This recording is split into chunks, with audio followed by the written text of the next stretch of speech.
Olá, seja bem-vindo ao Linha de Frente, ao espaço que o Grupo Aratu dedica para a gente ouvir as questões relacionadas ao Estado, não importando ideologia, não importando partidos políticos. O que importa aqui é a gente valorizar a cidadania e valorizar a nossa baianidade. Hoje eu quero falar especificamente das coisas que acontecem no interior da Bahia, onde mais de 12 milhões de baianos moram, sobrevivem, habitam, produzem, geram riqueza não só econômica, riqueza também cultural. Eu tenho aqui um participante desse cenário político estadual que pode nos ajudar também a dimensão da Bahia e, sobretudo, do interior. É o prefeito da cidade de Castro Alves, Tiancle Araújo. Ele tem 42 anos, é nosso convidado aqui no Linha de Frente. Seja bem-vindo, Tiancle. Obrigado, Pablo. Obrigado ao Grupo Aratu. Sempre parabenizar pelo serviço que vocês prestam à Bahia. É um prazer estar aqui com você. Além de falar sobre gestão pública, ele também pode falar sobre direito, advogado de formação. Você tem uma formação muito associada com direito eleitoral e direito administrativo, é isso, Tiancle? Sim, eu me formei em 2005 pela Universidade Federal da Bahia e desde o início da minha carreira como advogado, sempre foi vinculado à área de direito público, direito eleitoral, advocacia pública, prefeituras, câmaras. Isso, inclusive, me deu um auxílio muito grande, né, para poder exercer o mandato de prefeito, porque já tinha conhecimento de muitas questões envolvidas na administração pública. Já conhecia um pouco das burocracias lá que tem para quem administra. Até bom você falar isso, porque um leigo pode pensar assim, olha, ele assumiu a prefeitura um ano, ele não resolveu todos os problemas que ele prometeu, por causa até das questões que envolvem as contratações públicas, as prerrogativas que são colocadas, todas as leis de responsabilidade que estão envolvidas. Não dá para fazer tudo de uma vez, né, Tiancle? Não dá. A administração pública tem um tempo que é diferente, né? É uma burocracia. Você não está trabalhando com recurso que é seu, é um recurso público. Há necessidade de ter um controle maior, passar por fases burocráticas maiores para garantir a transparência, garantir a legalidade. Isso demanda mais tempo. Até por isso mesmo que o gestor, né, o pré-candidato a prefeito, ao cargo público, precisa se preparar para, quando assumir, tentar ganhar tempo. Justamente porque o mandato são apenas 4 anos, ele precisa ganhar tempo, porque senão, piscou o olho, o mandato está terminando e as realizações não chegam, a população, com razão, cobra. Você falou uma coisa bem importante da gente mencionar aqui, que é sua experiência na área do direito, sua experiência, inclusive, ajudando, auxiliando outros prefeitos, outros gestores públicos, te capacitaram para ser um melhor gestor e para poder antecipar algumas mudanças que você poderia fazer. Aí eu vou retomar uma discussão antiga que é, o gestor público precisaria passar por algum tipo de formação, de qualificação, quem sabe até de um concurso, de uma prova.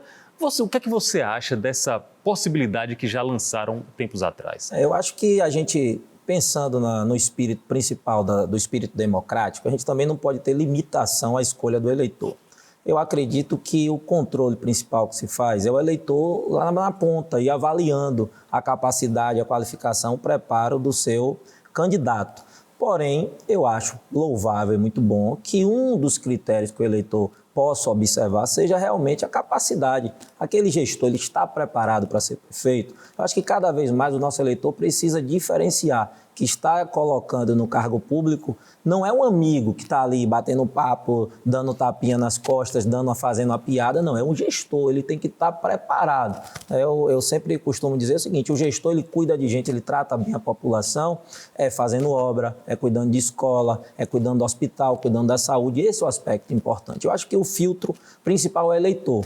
O eleitor precisa fazer isso, porque se a gente for por outros caminhos e fazendo outras exigências, a gente pode pecar num lado importante também, que é a liberdade de escolha do eleitor. Porque em nome de uma capacitação, a gente pode acabar tolhendo essa escolha do eleitor. Acho que o eleitor, ele precisa cada vez mais estar preparado para fazer essa escolha, levando em consideração essa questão também do preparo do candidato. E aí, como você fala, é também muito uma questão de educação, de cidadania do próprio eleitorado, de saber o que é que ele quer na figura que ele está escolhendo. Tem um fato relevante aqui da trajetória de Tiancle, ele ainda é jovem, 42 anos, mais jovem do que eu, inclusive, mas você, quando assumiu pela primeira vez, já está no segundo mandato, você era bem mais jovem, você tinha 33, 34 anos, não foi um susto muito grande? Olha, eu vou administrar minha cidade, a cidade onde eu nasci, Com 34 anos, tem gente que nem saiu da casa dos pais com 34 anos, Tiago. Pablo, eu tenho que revelar para você que foi um desafio imenso. E mesmo estando à frente das pesquisas, eu me questionava muito, né? Eu tinha minha profissão, se ia conseguir ser um bom gestor, se poder seguir entregar o que estava prometendo à população. E meus adversários até apertaram muito nisso, né? O meu apelido lá ficou, é o menino. Eu lembro que meu adversário falou assim, esse menino não vai conseguir administrar, de uma forma não. Pejorativa. De uma forma bem... Eu disse, então você é um menino, então você não tem medo de debater comigo, não. Eu chamei para debater, ele não chegou até hoje. E a gente, com muita... ajuda de muita gente, ninguém faz nada sozinho, com a equipe muito boa, muito preparada, pessoas que me ajudaram muito, a gente tem conseguido fazer uma gestão que conseguiu transformar a realidade de Castro Alves, né? Precisamos de muito mais ainda, mas conseguiu tirar Castro Alves de uma realidade que estava em decadência e hoje a gente pode dizer que Castro Alves está crescendo e crescendo bastante. Na sua campanha de reeleição, você foi reeleito com mais de 73% dos votos, é um percentual dos mais altos do Estado. Por que o povo quis de novo o Tiancre desse jeito? Pablo, realmente Castro Alves viveu uma cultura nos últimos anos, nos últimos mandatos, de uma política muito assistencialista. Era aquela política que via a prefeitura como um cabide de empregos, né? Como algo realmente que era para aquela parcela do grupo que foi eleito. E a gente sempre, desde a campanha, dizia que a gente precisava fazer pensando no coletivo, pensando em ajudar a população. E assim implantamos. Primeira coisa é que a gente implantou uma administração voltada à realização independente de campanha, possível campanha à reeleição. Então a gente foi buscando fazer ações importantes e aí só destacando uma, por exemplo, Castro Alves, quando a gente ingressou, Pablo, tinha dois critérios, duas questões que eu acho assim horríveis para a nossa cidade e para qualquer cidade da Bahia. A gente tinha alunos sendo transportados ainda em caminhões para o de Arara. E a gente tinha salas multisseriadas. Para quem não conhece, as salas multisseriadas, elas são aquelas salas que os alunos, eles ficam alunos de 7, 8, 9, 10, 11 anos, compartilhando o mesmo professor. E nós encerramos isso no primeiro ano de mandato, e isso aí gerou um aumento no IDEB do município, que é o Índice, né, de Desenvolvimento da Educação Básica, que mede a qualidade do ensino, e gerou uma transformação. Isso eu estou falando de um aspecto, como outros aspectos tantos, né? Quando eu assumi a cidade, Castro Alves tem hoje 163 ruas na sede do município. Dessas, apenas 53 ruas eram pavimentadas. A gente já pavimentou mais de 80. E as outras que faltam pavimentar, só umas 15 ou 20 ruas, aí que vai crescendo também. As que faltam pavimentar já tem obra contratada. Então a população pôde sentir a diferença, né? A presença do poder público no dia a dia das suas ações. Então isso gerou uma satisfação da população que acabou aprovando e reelegendo com 74% o trabalho que foi apresentado por nossa equipe. A sua cidade, ela aumentou ou diminuiu o número de habitantes de acordo com o último censo? Como é que está a situação dela? Esse último censo que a gente, né, principalmente os gestores, tem uma crítica muito grande. Tem muitos contestando, né? Muito. A gente tinha, pelo último censo do IBGE, nós tínhamos quase 27 mil habitantes. E agora, pelo atual, tem em torno de 25 mil habitantes. Isso prejudica muito, é até bom você explicar, prejudica repasse de recursos, o que é que dá de consequência prática? Prejudica atualmente e pode prejudicar no futuro, porque esse censo, como é feito geralmente a cada 10 anos, ele além de determinar a população do momento, ele cria uma estimativa futura. Então, se a gente tem uma estimativa de diminuir a quantidade da população, vai diminuindo. E hoje os repasses do Fundo de Participação dos Municípios, que é a maior parcela da população, ele é de acordo com faixas. Castro Alves, por exemplo, se baixar de 24 mil habitantes, ele passa para a faixa de 1,2. Isso significa uma perda de quase 3 milhões ano. Então, para a cidade é muito importante. Então, a gente entende que o censo ele não foi feito da forma melhor, né? Não houve uma divulgação correta. Em Castro Alves, por exemplo, o coordenador saiu de última hora, pessoas pediram para sair. A gente tentava a todo momento auxiliar, mas, infelizmente, foi um equívoco que a gente está, inclusive, já contestamos administrativamente, estamos contestando ainda, porque só na saúde, nós temos em Castro Alves, na saúde, que faz um cadastro de todas as pessoas que são atendidas nos postos de saúde. Pelo cadastro da saúde, nós temos 29 mil pessoas sendo atendidas na saúde. Ou seja, e o IBGE só deu 25 mil. Ou seja, vocês atendem muito mais do que a cidade, talvez, pode ser pessoas de outras cidades, ou então a cidade está subdimensionada pelo IBGE. Subdimensionada, porque pela questão eleitoral nós temos 23 mil eleitores. E foi feito recentemente. Como é que tem só 25 mil habitantes? Então é um questionamento válido que todos os gestores têm feito, eu acho que mereciam uma atenção melhor dessa situação, porque pode gerar prejuízos, né? População de cidades recebendo menos de habitantes do que tem e outras recebendo mais. Então, isso gera uma distorção para que o prefeito possa atender bem seu cidadão. Estamos conversando com o prefeito da cidade de Castro Alves. Ele está no segundo mandato, é um jovem prefeito de 42 anos. Tiancli Araújo está conosco aqui. Daqui a pouco ele vai falar sobre como funcionam os consórcios de prefeituras, de municípios aqui no estado da Bahia. Você vai entender por que ele é a pessoa ideal para falar sobre esse assunto. Eu tenho, Tiancli, uma imagem muito satisfatória de sua cidade. Meu amigo Zé Bim, já falecido, nasceu lá, sempre falava muito bem da cidade de Castro Alves. E recentemente eu vi uma reportagem nacional, uma grande emissora de televisão, mostrando um campeonato de futebol que tinha o Várzea, o VAR improvisado pelo pessoal. Eu gosto muito de futebol e tinha o Várzea lá e deu um destaque em toda a mídia brasileira. A prefeitura apoia o esporte na sua cidade? Apoia. A gente tem um papel muito importante. A gente entende o esporte como um meio transformador de vida. Castro Alves hoje, essa ideia do VAR, uma ideia do secretário de esporte Jadson, né, que implantou o VAR de uma forma muito simples, viu, Pablo? Na verdade, aquele equipamento de transmissão do YouTube virtual, que a gente já fazia a transmissão dos jogos, ele só teve a ideia de disponibilizar aquilo para os árbitros para fazer o replay. Então, assim, é um equipamento que não se gasta muito e dá um auxílio realmente para o árbitro, né? Claro que não tem os recursos de um VAR, de uma transmissão, de uma emissora, mas ajuda muito e tem ajudado. E o esporte em Castro Alves ele é fundamental, porque a gente acha, e é claro, né, tem que ter um trabalho repressivo na questão da violência, mas tem que ter também um trabalho educativo, um trabalho paralelo. E o esporte tem um papel fundamental. Hoje em Castro Alves a gente tem mais de 1.200 alunos tendo aula de boxe, judô, jiu-jitsu, muay thai, capoeira, taekwondo, baleado, futebol, enfim, uma série de esportes que tem transformado a vida da nossa população. A gente tem hoje um atleta, Davi, atleta de judô nosso, 12 anos. Ele foi competir semana passada no Rio de Janeiro e ganhou o Campeonato Brasileiro no judô. Isso dá uma esperança, uma expectativa na cidade. Hoje a gente vê os nossos jovens caminhando pela rua com fardamento do esporte. Então isso evita que os jovens, né, diminuam o impacto de uma influência negativa, né, das drogas, do tráfico. Então, a gente tem isso como uma grande meta. Nosso objetivo é expandir mais ainda, né? Esse ano já ampliamos as modalidades de futsal, voleibol, karatê. Então, temos natação também, dedicada a alunos especiais. Então, a gente tem isso como algo muito importante e tem transformado. A gente tem depoimentos de pais, de mães, de alunos que são realmente de emocionar e que mostram que o esporte transforma a vida. É verdade. Isso muda a geração presente, também inspira gerações futuras e cria um ciclo virtuoso em que os jovens se afastam, com certeza, da criminalidade. Uma preocupação minha, eu sou do interior do estado, eu sou de Alagoinhas, uma cidade um pouco maior do que Castro Alves, mas está dentro desse espectro de cidades médias da Bahia, como Castro Alves está. A preocupação é como fazer uma cidade como Castro Alves não ter o principal empregador, a prefeitura. O que é que você pode propor para a sociedade de outros segmentos para empregar, além da agricultura, além do comércio local? Qual a vocação para Castro Alves, por exemplo? Só um detalhe, Alagoinhas é um bocado maior que Castro Alves. Só uma cervejaria daquela da renda de já ajudaria bastante, um bocado. Mas é importante isso, né? A gente sabe que a maior parte da realidade dos municípios é prefeitura, aposentados de INSS.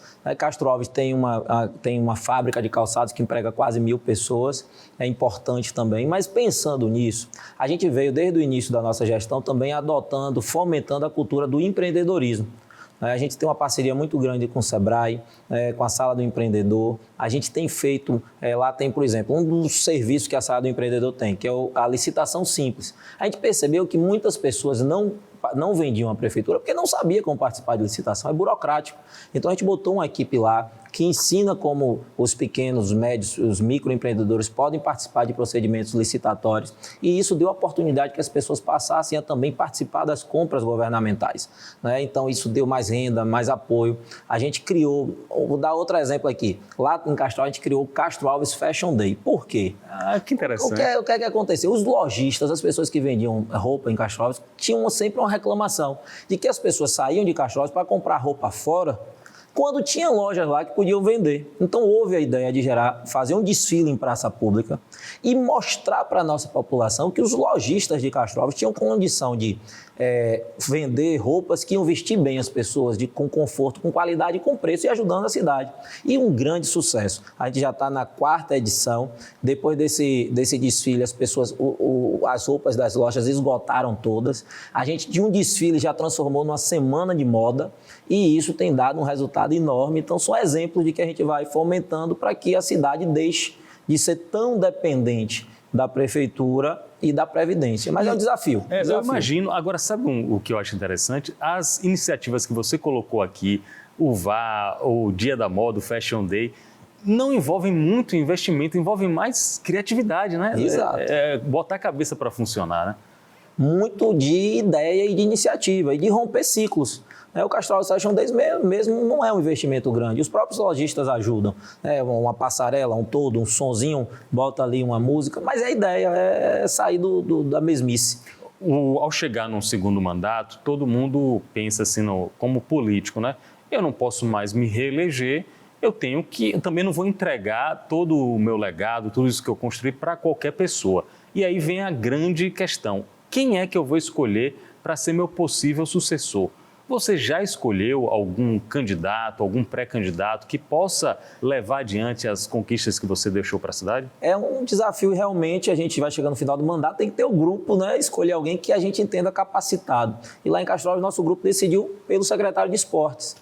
O secretário de Esporte, justamente o nome dele é Jadson, e ele conseguiu botar o esporte em evidência, em diálogo com as outras secretarias, Secretaria de Educação, Secretaria de Saúde, e demonstrou uma capacidade muito grande de diálogo e de aglutinação. Então, uma secretaria pequena mostrou grandes ações, e hoje é o nosso pré-candidato a prefeito de Castro Alves, que a gente espera que possa continuar esse trabalho. É também do PSD como você, ou é de um partido aliado? Do PSD. PSD, que aqui na Bahia tem uma figura central, o senador Otto Alencar, tem também o presidente da Assembleia, Adolfo Menezes, tem o senador Ângelo Coronel e vários prefeitos. É o partido que tem mais prefeitura filiada, né? Você tá bem acompanhado, então. Otto Alencar é nosso líder, é uma pessoa maravilhosa, uma pessoa inteligentíssimo, culto, muito educado, e que sempre está nos aconselhando, orientando e nos ajudando a fazer a gestão, que é importante, né? Prefeito de Castro Alves, 42 anos e também advogado. Só que tem um outro detalhe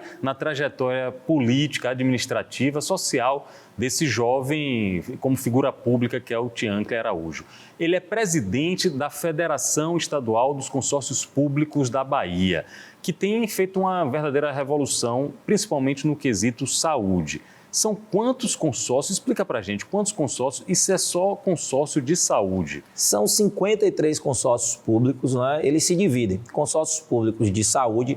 Os consórcios públicos de saúde são os que fazem a gestão das policlínicas, principalmente, regionais. Uma grande ação do governo do estado que Jerônimo tem conduzido muito bem. E temos também os consórcios multifinalitários. Os consórcios multifinalitários têm uma gama de ações, desde a manutenção de rodovias do estado, através de parceria com o governo do estado, até assistência técnica rural, regularização fundiária, realização e execução de obras. Enfim, uma série de ações que são feitas pelos consórcios que conseguem resolver problemas que sozinho um município não conseguiria resolver. E hoje ele consegue resolver de uma forma conjunta. E eu vou dar um exemplo de um assunto que está muito aí em voga. Os consórcios públicos, eles fazem o serviço de inspeção municipal em parceria com os municípios e com o estado. E eles concedem um selo de certificação de qualidade aos empreendimentos que trabalham com produtos de origem animal. Esse selo, ele tinha uma abrangência regional. Por exemplo, eu sou presidente também do consórcio do Recôncavo. Então, o selo fornecido pelo consórcio do Recôncavo permitia que uma queijaria, por exemplo, que produzisse em Cruz das Almas, vendesse para toda aquela região, os 16 municípios que compõem o consórcio. E agora, através de uma lei sancionada recentemente pelo governador Jerônimo e que vai ser regulamentada em poucos dias, vai permitir que esse selo tenha uma abrangência estadual. Que legal. Isso aí é fantástico. Porque aumenta bastante o mercado consumidor de um produtor desse. Muito. E a pessoa, às vezes, que tem ali, que é um pequeno produtor, que não teria condição de atender regras de grandes empresas e que hoje vai ter ali a possibilidade de fornecer para o estado todo. É a pessoa que produz lá, que tem a carne de sol para vender, que tem produtos como ovos para vender, queijarias, enfim, vários produtos que hoje ele vai ter acesso ao mercado da Bahia toda. E muitos que já vendiam, por exemplo, a pessoa está ali produzindo em Retirolândia e não tinha condição de vender em Salvador. Muitas vezes vendia, mas não tinha como emitir a nota, então era explorado pelo grande empresário aqui, tinha que cobrar mais barato para poder vender. Então, é libertador. É grandioso, uma grande iniciativa, algo que o governador tem feito junto com os consórcios dos municípios, que vai dar uma grande, ampliar bastante o horizonte e até ajudar naquilo que você me perguntou um pouco antes, né? Como fazer as pessoas dependerem menos de prefeitura para poder sobreviver no interior. E esse é um caminho. Muito bem. E o seu consórcio, você falou 14 municípios, o que você 16 municípios. 16 municípios. Para a gente entender, os custos de uma atividade executada por um consórcio são divididos equitativamente ou é proporcional ao tamanho de cada município? Aí depende da realidade de cada consórcio, né? Tem uma assembleia que define isso, mas geralmente é de acordo com o tamanho do município. No meu consórcio, Cruz das Almas, que é maior do que Castro Alves, paga um pouco mais. Não é um valor alto. A maioria das iniciativas hoje dos consórcios públicos é feita em parceria com outros entes públicos. A maior parte com o governo do estado, mas também com o governo federal. A gente tem convênios com o governo federal para fazer, por exemplo, reinventário gastronômico do Recôncavo, que a gente está analisando os produtos do Recôncavo para propor novas formas de produção para colocar na merenda escolar, mas a gente também tem convênio com o governo federal para fazer pavimentação de estradas e tem a maioria dos convênios com o governo do estado, né, que aí tem assistência técnica, regularização fundiária, manutenção de rodovia, entre tantos e tantos serviços. Então, acaba que os custos mesmo do dia a dia são rateados pelos municípios, mas as ações a gente sempre tem convênio com algum outro ente da República, um ente federativo, para poder executar. Muitas vezes quem mora na capital tem acesso a grande gama de serviços, não entende a importância nos municípios do interior para essa reunião, né? Juntos, os municípios ficam mais fortes para reivindicar, para poder propor soluções para a comunidade. Nesse caso aí dos consórcios, eu percebo que muito dessa iniciativa está sendo exportado para outros estados, não é isso, Tiago? A realidade dos consórcios da Bahia hoje é exemplo para todo o Brasil. Em todo lugar que a gente chega é exemplo. A situação das policlínicas regionais. Há pouco tempo, a gente tinha uma realidade de grande dificuldade de acesso de serviços de média e alta complexidade, como ressonância, tomografia, e foi resolvido através dos consórcios públicos. O governo do estado entra com 50% dos custos e os municípios consorciados entram com mais 50% dos custos e conseguem ofertar serviços que hoje poucas clínicas particulares ofertam, como as policlínicas, né, que tem hoje na Bahia toda. Então, a gente vê, e inclusive já foi adotada agora pelo presidente Lula, como uma política também nacional. Então, hoje no PAC já foi colocado policlínicas também nesse mesmo modelo para ser executado no Brasil todo. Então, serve como modelo, como exemplo. Hoje o consórcio público, essa forma de administrar em conjunto, em parceria, tem sido um exemplo para todo o país. Você está finalizando o seu mandato de 2 anos, não é isso? Na FEC Bahia, que é a Federação dos Consórcios Públicos do Estado. E qual o legado que você acha que deixou à frente dessa instituição? A FEC Bahia a gente tem ainda mais alguns meses, mas a gente já tem algumas questões que foram fundamentais.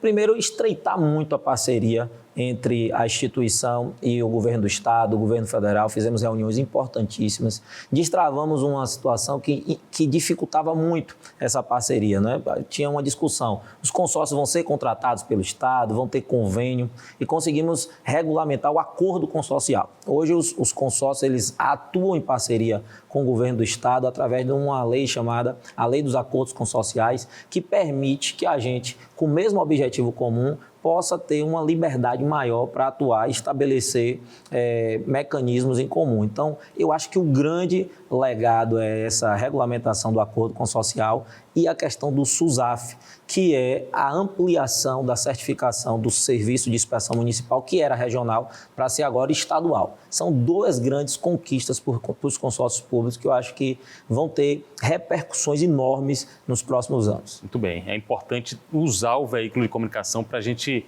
informar para grande parte da população alguns desses avanços, como o prefeito de Castro Alves e presidente da FEC Bahia está nos trazendo. Agora eu quero falar com o advogado principalmente especialista em direito eleitoral. Por quê? Como cidadão, eu estou preocupado, Tiancli, com essa eleição municipal, principalmente em relação às questões da internet, inteligência artificial, fake news. Como é que o direito pode nos ajudar a prevenir uma série de arapucas, de armadilhas que podem chegar para os eleitores? A gente sabe que a política, né, da eleição municipal ela é muito mais emocionante, muito mais passional. As pessoas se envolvem diretamente. A gente sabe que ao longo dos anos existia muito isso, né? A pessoa inventava uma mentira de uma pessoa, era num comício. Só que agora isso está muito ampliado pela internet, pelas redes sociais, pela inteligência artificial. A gente precisa ter esse cuidado. As equipes dos candidatos vão ter que estar com cuidado para inibir que seu adversário faça e também para inibir que sua equipe tente um mecanismo como esse. Eu estou muito esperançoso que a Justiça Eleitoral coíba para que a gente tenha uma eleição pautada na escolha do melhor candidato, que ele apresente as melhores propostas, que tenha o melhor histórico, o melhor currículo, e não naquele que sabe fazer a melhor fake news, que sabe propagar a maior mentira. Porque isso daí, a consequência é logo ali. A posse do novo prefeito, da nova prefeita, vai ser 1º de janeiro de 2025 e a realidade se mostra. Então a gente precisa, e tem visto a Justiça Eleitoral atuando muito nesse sentido, a gente tem uma esperança, sabe, das dificuldades, né, que a internet hoje proporciona, mas a gente tem esperança de que possa controlar essa questão e permitir que as melhores propostas sejam escolhidas pelos eleitores. Muito bem. Agora, antes de terminar essa entrevista importante que a gente está tendo aqui com o prefeito de Castro Alves, presidente da Federação dos Consórcios Públicos, eu quero saber um pouco sobre o seu futuro. Por quê? Você é jovem, tem 42 anos, cumpriu aí praticamente 8 anos de mandato à frente de uma prefeitura, adquiriu muita experiência, adquiriu musculatura política, como se fala, vários contatos, conseguiu várias alianças, está num partido de extrema importância, tanto no estado da Bahia quanto no cenário nacional. E isso não pode ser desperdiçado. Ninguém vai depois para a roça ficar lá colhendo os louros desse trabalho. A pessoa quer avançar, quer continuar. Qual vai ser seu futuro? O meu desejo é continuar na política. Eu acabei, esses 2 mandatos me fizeram amadurecer, crescer muito, gostei muito, né, de poder realizar atividade política. E há um interesse, mas ninguém é candidato de si mesmo. A pessoa precisa ser candidato em prol de um projeto, de uma ideia, de um grupo de pessoas. Há o interesse do senador Otto Alencar, do governador Jerônimo, que a gente coloque uma pré-candidatura para deputado, mas a gente vai focar assim que terminar o mandato. Mas a ideia é construir pontes para que permita a gente poder, em 2026, lançar uma candidatura a deputado estadual para poder continuar contribuindo com a Bahia. Se isso for o cenário que o nosso grupo entenda, que o Otto Alencar entenda, que o governador Jerônimo também compreenda, para a gente poder avançar nesse sentido. Lá na Assembleia Legislativa, atualmente, ela é comandada por um membro do seu partido, que é Adolfo Menezes, o presidente da Casa. Está conduzindo bem o Legislativo na sua avaliação? É claro que a gente tem um olhar de fora, mas pelo que a gente percebe, ele tem uma atenção, admiração dos deputados, das deputadas. Vejo que ele vem conduzindo muito bem, né? Então, a gente acredita que ele tem feito um bom trabalho, Adolfo.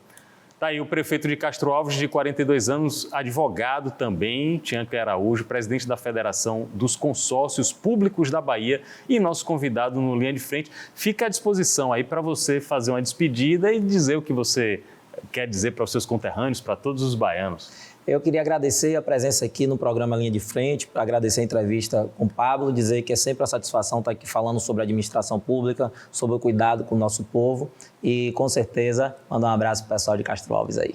Tá aí. Um abraço também a todos, obrigado pela companhia e até o próximo encontro aqui no Linha de Frente.